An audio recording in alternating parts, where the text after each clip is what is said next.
Thank you very much. I must say I was absolutely fascinated by your discussion on how it went with a leader in Ireland. And coincidentally, I was in Ireland in '91 on the first Tempus program in Galway University. So I could observe, I think, the super success in the Connemara from what it was 30 years ago, which we even forgot because of the success, and what it is now. Everything was said about the past, so let me give you a bit of a story of the future. I will try to make it into a story, and I will use a metaphor. So you will see some of your concerns, and I want to be very clear how we think in the European Commission about leader and what we look at when we look at the CAP plans. Next slide, please.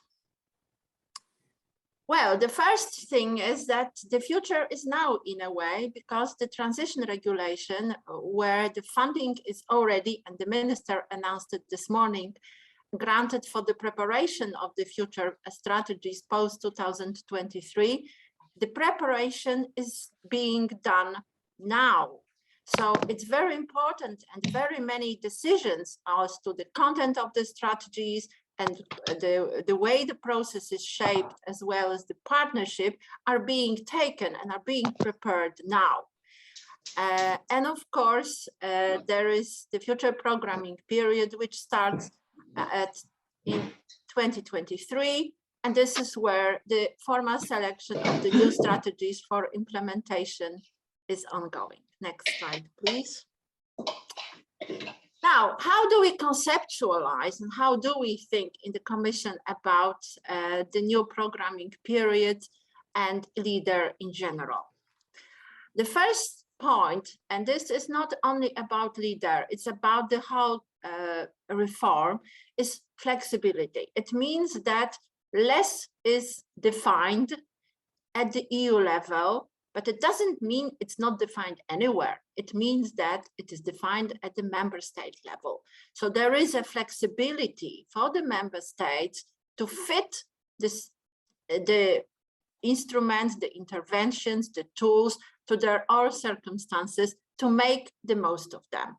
The second thing is, we don't, I would say, with this less prescriptive approach as to, is it compliant? Is it less compliant? It's more about performance. So these are the two basic principles that shape our thinking behind this policy. Next slide, please. So I show you various ways in which we see this flexibility for the member states to come with their own, I would say, preferences. The first one, in terms of leader, is already in the objectives, where leader can be attributed to any of the 9 objectives of the future CAP. So it can be working in the area of economic development, it can be working in the area of environmental, and it can be working in broader rural development. And I think the most important is to make the links between them. And of course, a very important principle for us in the EU is now still bringing Europe closer to the citizen. And we see leader as a very important instrument that brings Europe to the kitchen table. Next slide, please. Okay, so we are giving, there is a certain flexibility, there is a certain freedom, there is less prescription. I will now use a metaphor of the journey as to how we can organize our thinking and how we can make the most of this instrument. So what we see is that there are no particular prescriptions as to the route. How do we organize ourselves in that process? Next slide, please. Well, we certainly want to move in this process. So we want rather the energy to be kind of focused, not to go around in circles where everything is possible and at the end little is achieved. So we need a certain way of organizing principles for that. Let's go next slide, please. Okay, I said, let's try a story of a journey. So let's get our vehicle first. Next slide, please. I put a happy vehicle. We are here at the 30 years of leader. And one thing that I wanted to stress, and first things first, all the 7 principles are the most important parts of the leader. Leader is 30 years, and I had the feeling when I arrived maybe that some things have been taken for granted, they've been there forever, and maybe we need to reinforce them. I was very happy to hear from the panel many voices that we need to make sure that we implement all the 7 features of leader, and we would be looking at this aspect. They are a bit like, we have 4 wheels, not 7 wheels, but they are all important. The value of the method is in the interaction between them. They should not be taken for granted. Next slide. So we would be looking at each of them, focus on sub-regional areas, possible linkages with urban areas. It will be up to the member states to define them, led by local action groups, where there is no single interest that controls the decision-making power, but it is also about being inclusive. It's about avoiding certain power interests to steer the process. It's about having young people. Leader is 30, but we should encourage young people to it. Women, disadvantaged group, environmental NGOs. It's about quality of partnerships. It's about procedures, how these groups take decisions. It's about communication activity.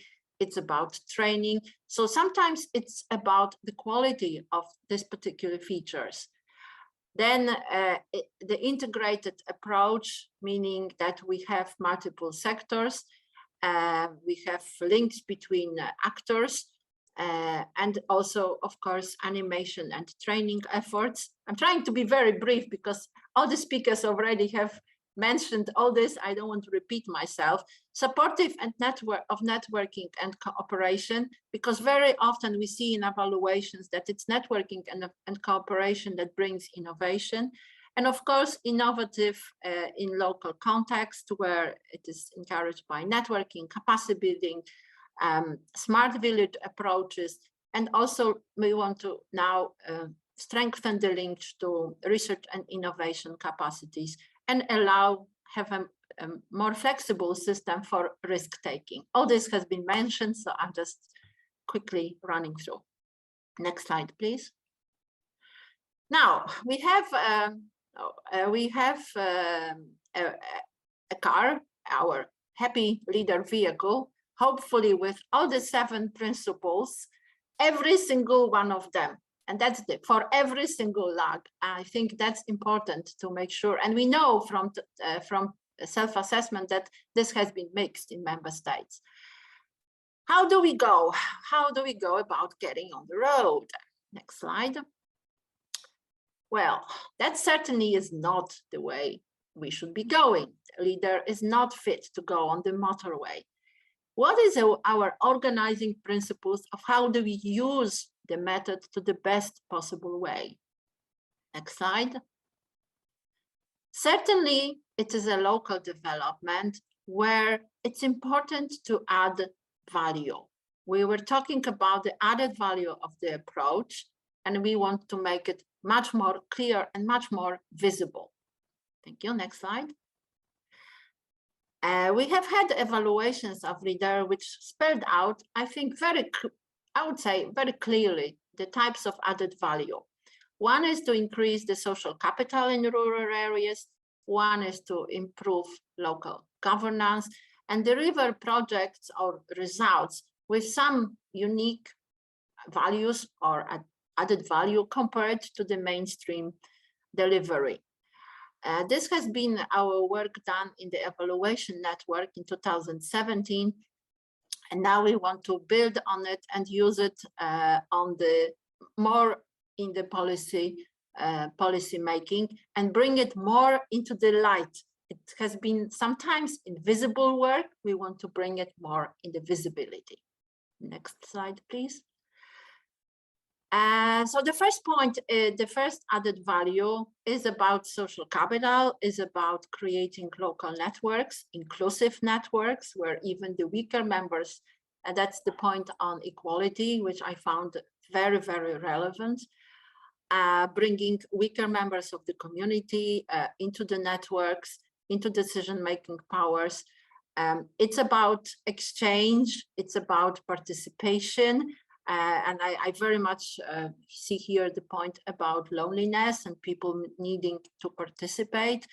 And leader can encourage networking by the institution itself, by building joint identities, building joint values, but also like specific projects, but also animation. And here we see the animation again, training, social inclusion projects, and general capacity building in the local action groups. So we have one big added value that leader is bringing and will bring in Ireland as well, I hope, is the social capital. And we want to also see that in the CAP plan, how you see that aspect. Next slide, please.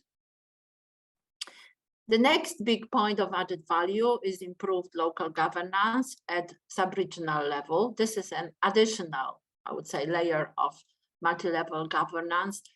And that means that there is a way of meeting needs that people may not otherwise be met. There is a way of mediating difference. There is a way of collecting thinking about collective interests rather than individual interests. And how can leader add this value? By quality, by transparency, by making sure decisions are truly inclusive, by good communication with community members, by animation and bringing knowledge and getting more access to various programs, and by, of course, by innovation, conflict mediation, and various other ways. Next slide, please. And finally, there is, of course, a level of concrete projects that leader communities are delivering, and they have many different qualities, possibly. I have listed here just a few where there is connection between projects, connections of projects which have economic, environmental objectives, and there is a mutual synergy, innovations at the local level, better fit with local needs, sometimes overlooked by higher or different levels of governance, projects of collective benefits, very important, community benefits, projects which are implemented by groups which are far less active and they need this animation first. For example, in areas such as digital or environmental or climate change, that leader does this preparatory work and enables those projects to happen, or value for money. And we need to make sure that most, if not all, our projects have one, or maybe there are other unique qualities that you'll see, these are just examples, are delivered through the approach. Next slide, please. Maybe that was a point in the panel that was a bit disputable, I would say, to what extent the strategy should be very open to the local communities to pick up, and to what extent they can be a bit targeted to the areas where there is most added value. I just give you a few examples where we see added value of this collective effort. It could be building local value chains. Leader will be under the cooperation intervention, quality products, but also enabling the communities to join in the green transformation, renewable energy, innovation, bioeconomy, to take advantage of the upcoming new technologies, digital transformation, social innovations in smart villages approaches. And some of that had been pointed out in our rural vision that was also mentioned in the panel. Next slide, please. So now we have our route on how we choose or how we structure leader approach and how we bring the added value closer and more visible in the implementation, but also in the policy discussion. Where do we go? Where is our destination and what are our objectives? Next slide. Please, next slide. It's very important to have a leader as a truly bottom-up. So whilst we have an approach of objectives and outputs and results are important, but we cannot predefine them before the strategies are actually designed.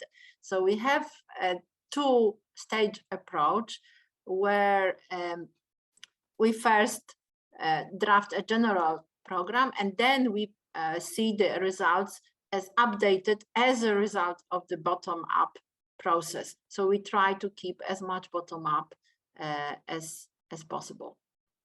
Next slide, please. The scope of leader remains the same, which is capacity building and preparatory actions, implementation of the strategies, including the cooperation, which means cooperation, which is one of the 7 features of the leader approach, becomes part of the strategies, and leader groups select the project, and the costs for running costs and animation. That's the same as now. Thank you. Next slide, please. A brief word on the delivery mechanism, which is, I would say, in our metaphor, more like a weather. It gives the whole condition for the approach. The legislation now has listed the exclusive tasks of LAGs, including project publishing calls and project selection criteria, but also capacity building.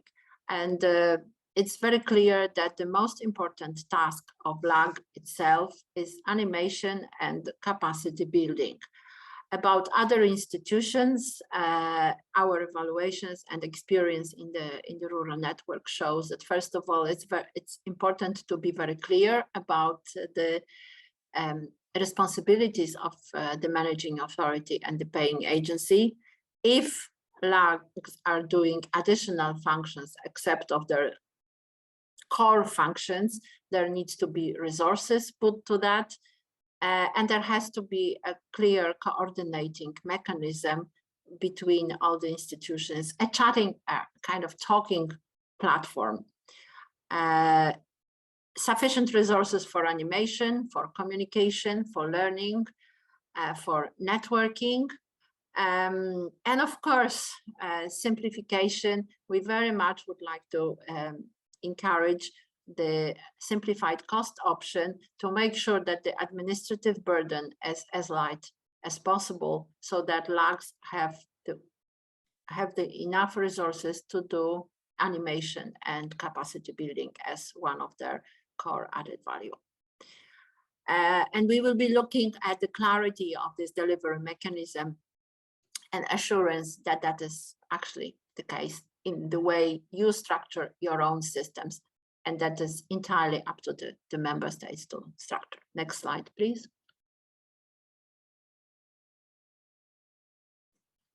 A few words about the multi-fund approach. We try to encourage it to the extent possible.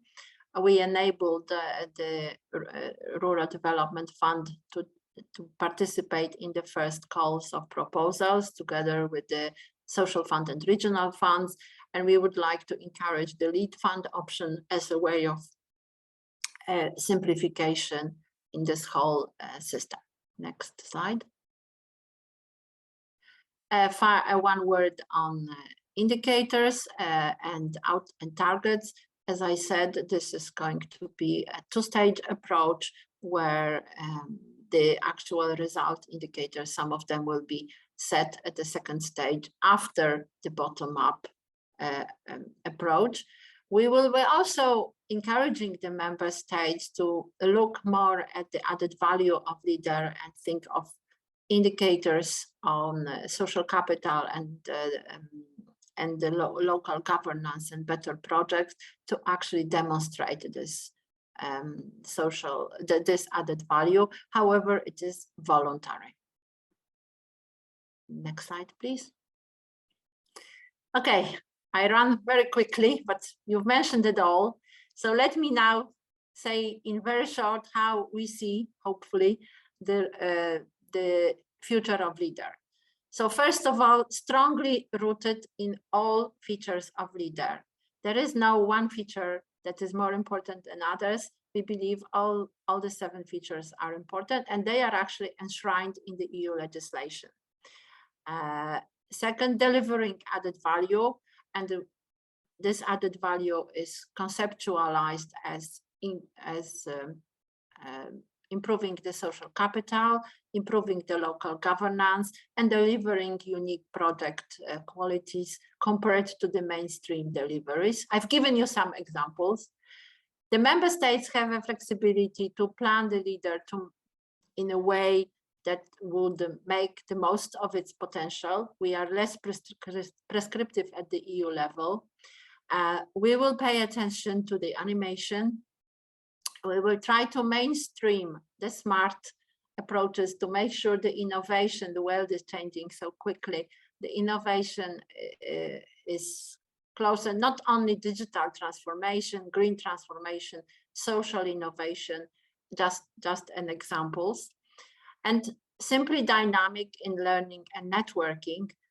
Again, we will have continued efforts on our European network for rural development, actually the CAP network, and we hope that the role of the national networks will be also very important in the future.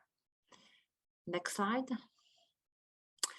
And now I want to just maybe share with you a more global reflection. What is this and why I think it's relevant? It is actually a photograph taken at the Venice Biennale, which is a meeting of different communities and artists and social communities from more than 100 countries, and it happens in Venice at an art exhibition. I went there this year and I noticed to my surprise that every community I came across, and there's many, is a very big place, has a bit similar concerns that we share. Communities in Philippines, in Turkey, Poland. There is a feeling of anxiety. There is a feeling of worry in terms of the COVID crisis, in terms of environmental concerns, in terms of inequality. And that answer to that is one of the answers offered, is that structure.